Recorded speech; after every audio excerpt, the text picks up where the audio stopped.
Join me right now on Kumite TV is undefeated middleweight smasher Taylor Johnson. What's going on, Taylor? Just chilling, man. Just got done with some good training. How you doing? Good, good, man. I know you have a wrestling background, but was there any other martial arts that you were into when you were growing up? I come from a family of boxers and judo fighters. My grandfather was a black belt in judo, jiu-jitsu, and he boxed professionally as well. And my dad also learned from him. He didn't compete so much, but he's definitely handy. And I kind of played around with that most of my life, and then ended up wrestling. Did they throw the gloves on you when you were young and spar with you a Oh little yeah, bit growing up? for for sure.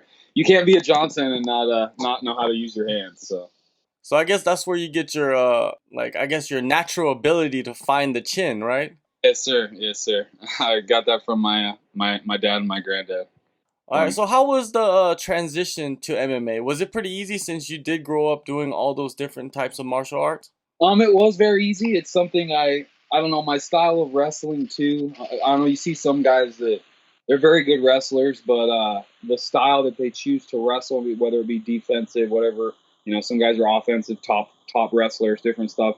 It doesn't always benefit them in their MMA career, but I kind of noticed I like to wrestle upper body. I liked easy takedowns, sweeping people, foot sweeps, basic stuff. Where I didn't have to put a lot of effort in, and my style of wrestling actually carried over really well for martial arts because I like to wrestle more upright. And so then all I got to do is just put my hands up and I'm ready to go. You got a dominating win at the start of this year at LFA 57. Then you were booked to fight a couple months later. That fight fell through. How disappointed were you? Um, it's pretty disappointing, but to be honest, it's happened probably 4 or 5 other times. I've had guys back out after weigh-ins. Um, I guess it comes with the territory when I have a decent credentials in wrestling. I mean, not a Division I champion, but an NAIA champ. And to see how I have a knockout in like 8 seconds. So some people are like, well, shit, I can't beat him grappling. And he could maybe KO me on my feet. So I actually have had probably 5 pro fights fall through like last minute. And finding a replacement is always a pain in the butt. So I've actually gotten used to it, which is a terrible thing, but I guess it's a good problem. Definitely. Yeah, you just mentioned your credentials. You're 5-0. They're all finishes, TKO finishes, knockout finishes. Would you consider yourself a knockout artist, or do you not like that label? Absolutely. I absolutely am a knockout artist. That's my favorite thing to do. I mean, you're never going to see me try to submit somebody unless they just fall into it. Which is funny because I train with some of the best jiu-jitsu fighters in the world, and I train. There's nothing I'm not familiar with as far as jiu-jitsu goes, but there's just something about just cracking somebody upside the head. It's awesome, man. It's if I don't knock somebody out, I guess to me it's kind of like I didn't win. Oh, definitely. Wow. And you mentioned, training with some of the best grapplers. You train out of Victory MMA in San Diego. Jocko Willink. He is like one of the, his face is everywhere. He's an inspirational figure to many people around the world. How has he impacted your life? Jocko is a great man. He's taken me under his wing. Obviously we have Dean Lister and Jocko. They're some of the bigger names in the jiu-jitsu world, and I mean Jocko's known all over. I got to apologize for the poor connection too, but Jocko has actually been a sponsor of mine since the beginning. He's believed in me, more than I don't know. It's hard to say. There's a lot of folks, but I consider him family now. But he's definitely taken care of me and been a huge inspiration. Yeah, it must be great to have somebody like of his stature to support you from the start, from when, nobody was really behind you, right? Yeah, I mean, I was just, especially coming to Southern California. I'm just a Central Oregon kid. I'm humble and I kind of come from humble beginnings, but to come out there and, guys like Tony Palafox, my coach, and Jocko Willink, um, Dean Lister, all these guys, took me in as family, and that's why I'm at Victory, and I'll stay at Victory. So San Diego, the weather is phenomenal there. Do you ever miss the Oregon rain? absolutely. It's funny. I went to school in the Valley where it rains a lot, but where I grew up in Central Oregon, man, it's like 300 days of sunshine there. I mean, yeah, it gets cold, super cold, but the sun's always out. It's beautiful and it doesn't rain as much. But it's like the most populated places in Oregon. It just rains like 9 months out of the year. Yeah, I I miss. grew up south of Seattle, so I know exactly what you're talking about. Sure, for sure. You definitely do. Other besides Jocko and Dean, who are the other coaches that have molded you? Especially your hands. My striking coach is Tony Palafox. He's he's actually here with me right now, but he's one of the best humans I've met in the mixed martial arts world. He's more worried about seeing his fighters all the way from amateur to pro. Like the guy just travels around with all of us, doesn't expect anything from you except work your ass off and give it your all. But he gives us his time. He's molded me as a striker. He's I'm a switch fighter too. I obviously started wrestling. Would be lefty in a striking stance. I started my career wrestling there for 15 years, but I boxed orthodox. So now I'm a switch fighter. I switch back and forth between stances. He's made my hands, heavy from every position. So it's cool. I'm accurate. I'm fast, and I got to give a lot of credit to him. Other than Victory, what are other locations you've been around, training and getting ready for this fight? I'm kicking mostly at Victory. I train at Autos. I come in and train with Andre. He's Andre and some of his bigger guys there. He likes me bringing in some wrestling, and the guy's just the wizard. He's the master jiu-jitsu. So he gets to show me some really cool stuff. I've actually been able to learn and take away some stuff from him, and he's super humble for being what he is and what he's accomplished. And so I get to train at Autos. I also, on occasion, Phil Davis will come in, and we get some drilling in and exchange. He exchanges some of his knowledge and his experience, and we kind of talk about moves and things we think work. And so I got some cool people that give me their time and help me out with this.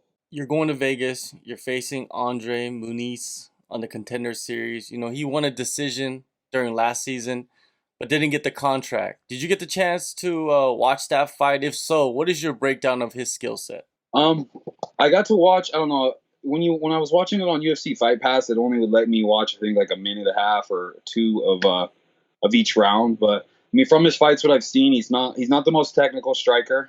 He's obviously got 11 or 12 submission wins, and he doesn't have any submission that he just really taps people with. He just kind of all around hits people with subs. I think this fight, if he tries to wrestle and do jiu-jitsu with me, I don't think that's going to work for him at all. So, and standing, he's going to be in danger the entire time. So, I mean, he's a tough guy. He's won a lot. He's bad. I mean, he had 21 fights. It's a lot of fights. I think it'll be a good scrap. I think his best bet would be to try to put me in deep waters, but I train my ass off. I train him to fight for 25 minutes. So, in any place it goes, he's going to be in trouble. Yeah, it seems like that he is a very opportunistic fighter. He looks for the opportunities, and that also can leave you open to For sure. danger. And do you see that as, where you can finish the fight? Absolutely. I've seen him actually be willing to stand and exchange with people on the feet, and my striking is, in the last 4 years, like I've made gains, like I've been doing it for a decade. But that's all due to my coaches and the people that are willing to give me their time. But if he wants to stand and exchange with me, I have one punch knockout power, and I actually hope he does. Most of my opponents, when I start coming forward, they retreat, and I've seen Andre come forward. So maybe he will come forward and challenge me, and it's going to be fireworks, man. In that environment in Las Vegas, it's like dead silent. You could hear everybody talk. What are your thoughts on that atmosphere and performing in that atmosphere?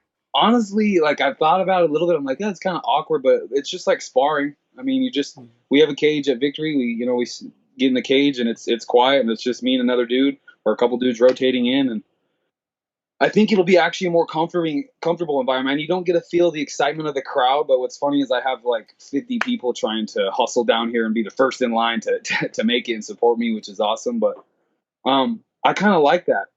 I don't have to deal with all the chaos and all the loud music and all the nonsense. I mean, it is part of it, but I'm actually excited. The silence and you get to hear me crack somebody. You get to actually hear the sound of it. So that'll be cool. In your previous fights, when you do enter the cage, is it easy for you to kind of shut out the distractions that are going on outside? The people screaming and, like you mentioned, the music. And this time, when you fight, you'll be able to hear your coaches and you'll be able to hear his coaches screaming out instructions at the same time.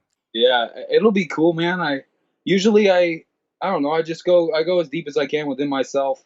Lots of prayer, lots of things leading up because it's not just a physical battle when we go in there. It's also a spiritual battle. There's a lot, a lot to fighting. That's just more than two guys just beating the crap out of each other.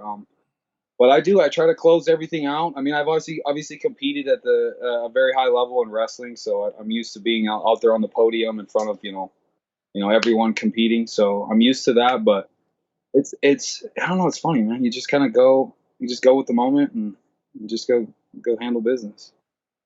Adapt, I guess, right? Exactly. You go in there, you take care of business, you get the finish, you get the contract. What do you bring to the UFC? What separates you from, the other middleweights? Um, I don't know, man. I throw heaters. I'm exciting. I'm here to do exciting stuff. I'm not here to just win. I kind of feel like I said, my philosophy is if I don't knock you out, it's not really a win in my book. Like it, kind of a draw. I mean, obviously I might have dominated or be beaten, whatever. But um, I kind of look at it too as once I'm in the UFC, man, I'm going for highlight real finishes. I want take the blessings I've been given by God and the people that have helped invest in me, and I want to showcase that. It's like I don't know if you're not trying to finish the guy. I mean, what's the point even being in there? Well, everything starts, man, August 6th, Dana White's Contender Series, Las Vegas. Thank you, Taylor, for your time, and good luck on this fight and your future. Thank you so much, man. I appreciate you having me on, and hopefully I get to talk to you again soon.